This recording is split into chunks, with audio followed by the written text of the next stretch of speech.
educator at the Bart Garrison Agricultural Museum of South Carolina.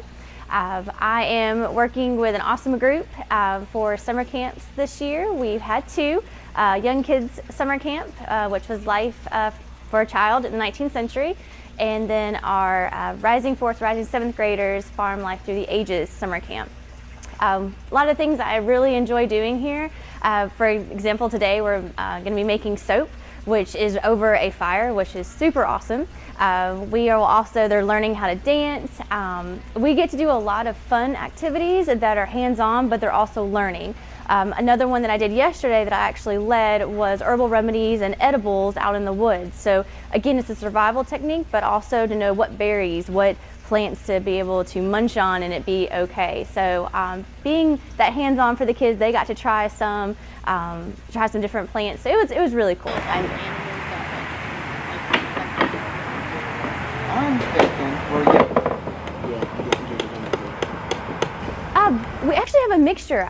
We have a couple that do like home canning with their family, and then there are some that come from a more of a city background where they have seen a couple chickens maybe driving down the road. So it's really cool to have it mixed because the children get along so well working together and helping each other out that makes me feel better about it too. What they'd be able to talk about when they come home. For example, yesterday, herbal remedies. One of the things I asked them, we talked about peppermint. What are the uses of peppermint and what does it look like? And we talked about the sweet gum balls that come from a sweet gum tree.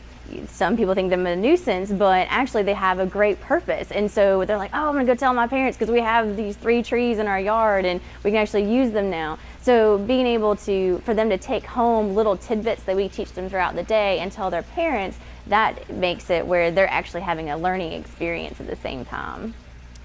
School field trips, when they come here, they will do a lot of what we do with summer camp ideas. A lot of our activities are similar, but we like to make a personal effect to each school tour, depending on what the teachers are teaching at that time in the year. An example would be when one of the schools comes and they really want to focus on animals and farm life, so that the kids can actually understand what happened in history. So we might go out there and talk about the chickens, and learn where an egg comes from, how to tell if an egg is good or bad, talk about breeds, and then we might go over into gardening, which would be, where does a tomato come from? Because a lot of kids don't realize that you don't just find those in the store. You actually get them off a plant.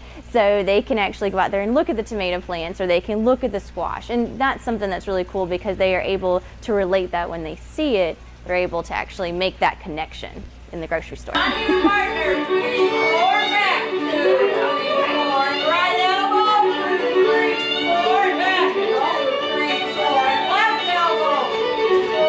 Yes, here at the Bart Garrison Agricultural Museum of South Carolina, we have the summer camps because through the year we do, it was our Kids Day program. That's kind of being rolled into our Ag Venture day camps throughout the year. We're expanding that as well this year. And basically summer camp is just a chance for us to do something much more immersive than our typical one-day camps. They're here for 3 days.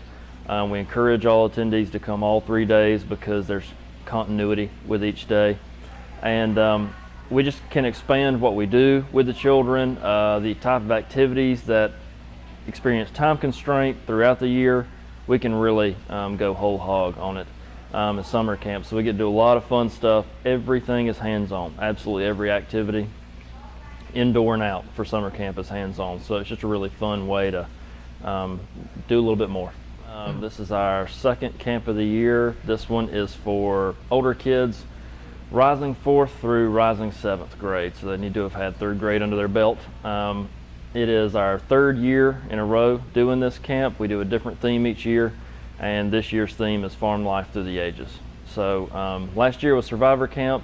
The year before that was Pioneer Camp. Each time the basics, the bones of the camp are kind of how life was lived historically on the farm, how it was kind of survivalist through those years. And this year we actually bring it to the modern era. So that's the first time we're doing that. Going to have some really unique activities focused on modern farming. And so we're just kind of expanding the theme this year. In this camp, we're doing everything. Yesterday we made stone tomahawks. We mud daubed the hut. They learned wattle and daub, the Cherokee style of winter hut building. And today their group outside is learning how to square dance. They're finger knitting. They're going to go see Woodburn Plantation, and tomorrow they're going to deliver a calf, courtesy of Clemson University's model calf delivery system. And it's a full-size, real feeling calf that they get to learn how to deliver as a vet would. So Let's go! Now pull your leg. Hey, that one on me! Oh! That boy! I want that on my side.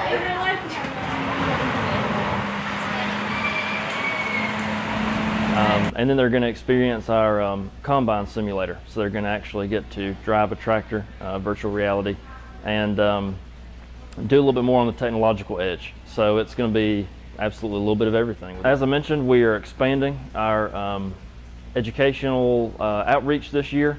Our first Ag Venture Day is October 29th. And that's going to be, as opposed to a few hours for Kids Day, it's going to be a full day, kind of like summer camp is on that Saturday.